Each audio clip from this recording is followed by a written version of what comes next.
हमारे आसपास कई ऐसी छोटी छोटी घटनाएं होती रहती हैं जिन पर हम ध्यान नहीं देते, और अगर ध्यान भी देते हैं तो उसके बारे में जानने की कोशिश नहीं करते कि ऐसा आखिर क्यों होता है। और जैसे कि आपने देखा होगा कि हमारे घरों में जो पंखा लगा होता है, फिर चाहे वो सीलिंग फैन हो या टेबल फैन, इन पंखों की पंखुड़ियों पर धीरे धीरे धूल मिट्टी जमने लगती है। क्या आप जानते हैं कि आखिर ऐसा क्यों होता है?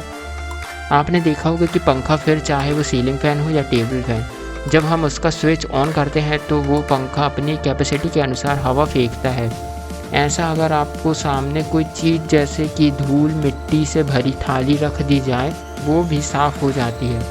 अब सवाल यह आता है कि पंखा में धूल साफ़ हो जाती है तो पंखा जो चलता रहता है कि वो धीरे धीरे गंदा क्यों हो जाता है? तो आपको बता दूं कि तो ऐसा पंखे की बनावट के कारण होता है। अगर आप चाहते हैं पंखा गंदा ना हो तो इसके लिए आपको पंखे में थोड़ा सा बदलाव करना पड़ेगा, यानी पंखे की जो पंखुड़ियाँ मुड़ी होती हैं थोड़ी सी, उसे सीधा कर दोगे तो वह गंदा नहीं होगा। लेकिन साथ ही पंखा हवा भी नहीं देगा। आप ये बात तो जानते ही होंगे कि पंखे की जो पंखुड़ियाँ होती हैं उन्हें एक खास तरह से डिज़ाइन किया जाता है। जब पंखे का स्विच ऑन करते हैं तो पंखे की पंखुड़ियाँ घूमने लगती हैं, और जिससे पंखा पीछे से हवा खींच कर आगे की ओर फेंकता है। यह प्रोसेस बहुत स्पीड में होता है, जिससे हमें कुछ पता नहीं चलता है। यह तो आपको पता ही होगा कि हवा में नमी होती है, और यह सब इस नमी की वजह से ही होता है। पंखा घूमता है तो हवा में मौजूद नमी पंखुड़ियाँ से चिपक जाती हैं, जिस तरह से वो हल्की सी गीली हो जाती है,